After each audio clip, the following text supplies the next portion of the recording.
Pertanyaan. Assalamualaikum warahmatullahi wabarakatuh. Mohon maaf sebelumnya, kami sering mendengar keterangan bahwa apabila suami istri berhubungan badan, kemudian sang istri sering di atas, artinya sering di atas tubuhnya sang suami, itu sebagai salah satu penyebab sulitnya sang istri menjadi istri yang solihah, yang taat kepada sang suami. Pertanyaannya, apakah itu mitos ataukah fakta di dalam syariat agama Islam? Mohon jawaban dan penjelasannya. Atas jawaban dan penjelasannya kami sampaikan terima kasih. Syukran jazilan wa jazakumullahu khairan katsira. Wassalamualaikum warahmatullahi wabarakatuh. Waalaikumsalam warahmatullahi wabarakatuh. Baik, pertanyaan berkenaan dengan hubungan suami istri. Sang istri sering di atas tubuh sang suami. Apakah itu sebagai salah satu penyebab sulitnya sang istri menjadi wanita yang solihah, yang muti'ah, yang qanaah? Apakah itu mitos atau memang fakta di dalam syariat agama Islam?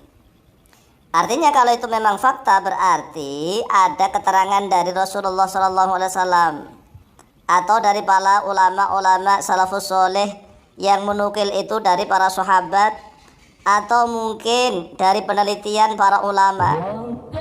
Oleh sebab itu, sebelum kami menjelaskan panjang lebar, marilah kita bahas dulu tentang adabul jima'. Adab yaitu beberapa adab, etika, tata krama, sopan santun tentang hubungan badan suami istri.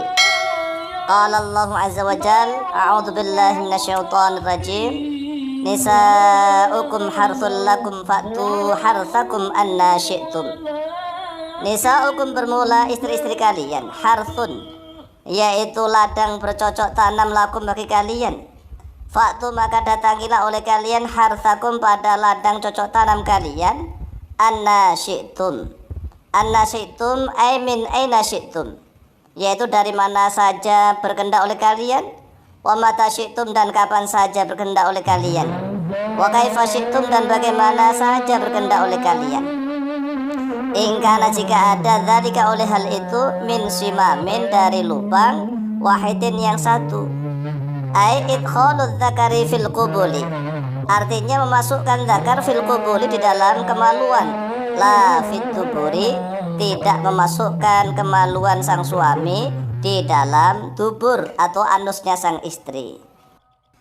An Abdullah bin Abbasin radhiyallahu anhu maqal, diriwayatkan dari Abdullah bin Abbas radhiyallahu anhu maqala, telah berkata oleh beliau Abdullah bin Abbas, jaa telah datang Umar oleh Umar bin Khattab radhiyallahu an ila Rasulillah sallallahu alaihi wasallam, kepada Rasulullah sallallahu alaihi wasallam. Faqala, lalu berkata oleh beliau Umar bin Khattab, ya Rasulullah, wahai Rasulullah, halaktu telah binasa oleh aku.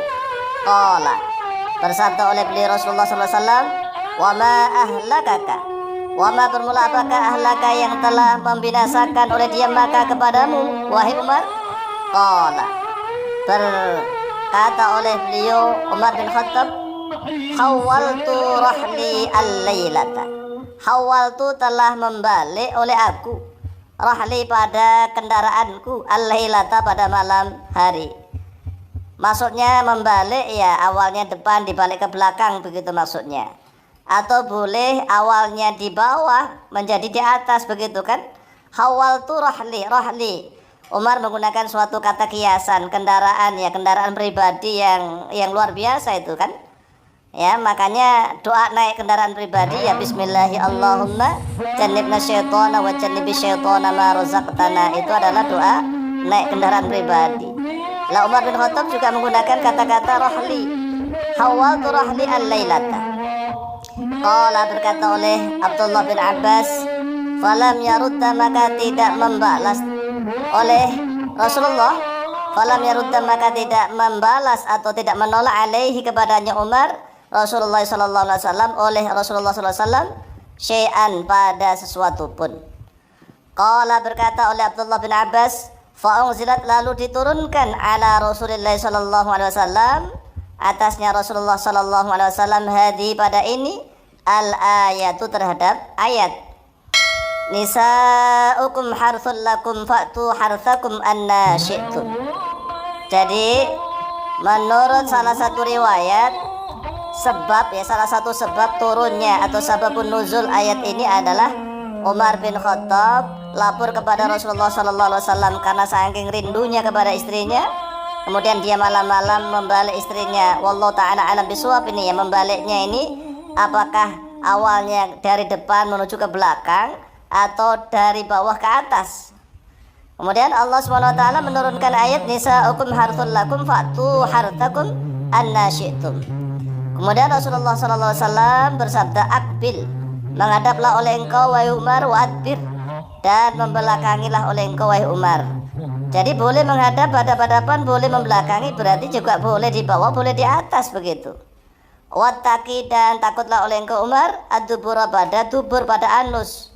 Artinya jangan sekali-sekali memasukkan kemaluan ke dalam duburnya istri, haram. Wal haidota, dan pada wanita yang haid.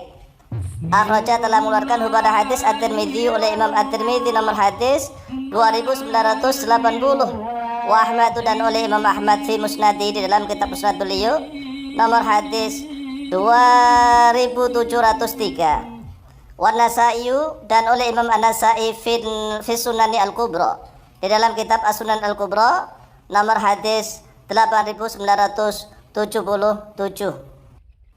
Qala Allahu jalla thana'uh, inna min azwajikum wa auladikum aduwwan lakum fahdharuhum. Telah berfirman oleh Allah jalla thana'uh, inna min azwajikum, sesungguhnya dari sebagian istri-istri kalian, wa auladikum, dan dari sebagian anak-anak kalian, aduwan, yaitu musuh, lakum, bagi kalian, fahdharu, maka waspadalah oleh kalian, hum, pada mereka. Di dalam surat At-Taghabun ayat yang ke-14. Jadi bukan masalah posisi istri di atas atau di bawah. Memang sudah menjadi karakter, watak, tabiat manusia, terutama seorang wanita. Itu memang sebagiannya sudah dinas oleh Allah, inna min azwajikum, dan wa auladikum aduwan, yaitu musuh. Kembali lagi kepada karakteristik, watak, tabiat, kemudian juga bisa terpengaruhi oleh pendidikan. Lah kalau misalnya ada muskilah, kan salah satu pendidikannya kan tentang adab jima, kalau bisa jangan ditaruh di atas. Ini para ulama juga berbeda pendapat. Karena apa? Kepuasan seorang istri itu juga akan mempengaruhi taatnya dia kepada sang suami. Kalau istri dalam hubungan badan kurang puas, maka bisa saja dia menentang. Kalau istrinya puas, merasa lempoh begitu ya, KO, sudah merasa moh kapok embung gitu, ya kemungkinan malah dia bisa menjadi taat. An Usamah bin Zaidin radhiyallahu taala anhuma anin Nabi sallallahu alaihi wasallam qala, telah diriwayatkan dari Usamah bin Zaid radhiyallahu taala anhuma dari Nabi sallallahu alaihi wasallam, qala, telah bersabda oleh beliau Nabi sallallahu alaihi wasallam, ma taraktu ba'di fitnatan hiya adallu ala rijali minan nisa'i. Ma taraktu, tidaklah telah meninggalkan oleh aku, ba'di, di dalam setelah aku, yaitu di dalam setelah wafatnya Rasulullah, fitnatan, pada suatu fitnah, ia bermula dia fitnah, adallu, yaitu yang lebih berbahaya, ala rijali, atas para lelaki, minan nisa'i, daripada fitnahnya para wanita. Jadi sudah jelas, ini sudah dinas bahwa memang wanita itu karakteristiknya, tabiatnya, ya membuat fitnah. Akhraja telah mengeluarkan pada hadis Al-Bukhari oleh Imam Bukhari nomor hadis 5096, wa Muslimun, dan oleh Imam Muslim nomor hadis 2740. Wa qala Rasulullah sallallahu alaihi wasallam, dan telah bersabda oleh Rasulullah sallallahu alaihi wasallam, ittaqu, takutlah oleh kalian, innas an-nisaa, pada para wanita. Maksudnya takut di sini bukan takwa seperti takwa kepada Allah, bukan ya. Tapi kalau membandingkan takutnya kepada wanita itu sebagaimana takut kepada Allah, ya syirik. Maksudnya waspadalah oleh kalian. Ittaqu di sini takwa, takut adalah waspada. Waspadalah oleh kalian anisa pada para wanita. Fa inna awwala fitnati bani Israila, karena sesungguhnya awalnya fitnah Bani Israel, kanat yaitu ada oleh dia fitnah fin nisa'i, yaitu di dalam masalah para wanita.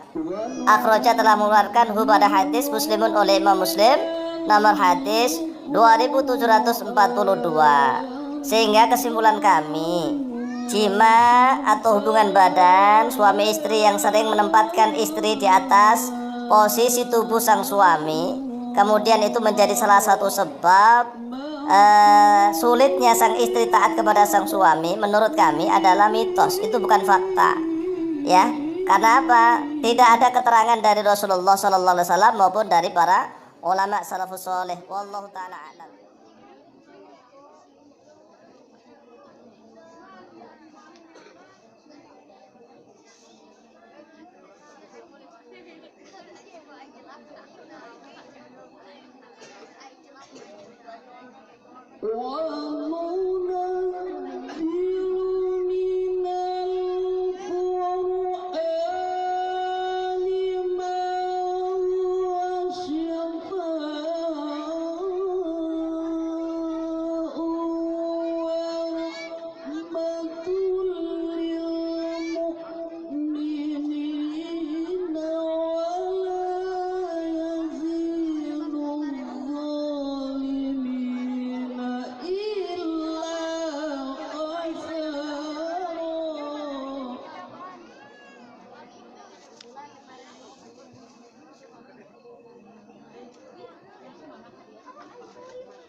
وَنُنَزِّلُ مِنَ الْقُرْآنِ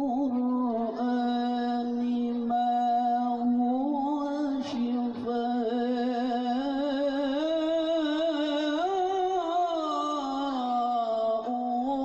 وَرَحْمَةٌ لِّلْمُؤْمِنِينَ.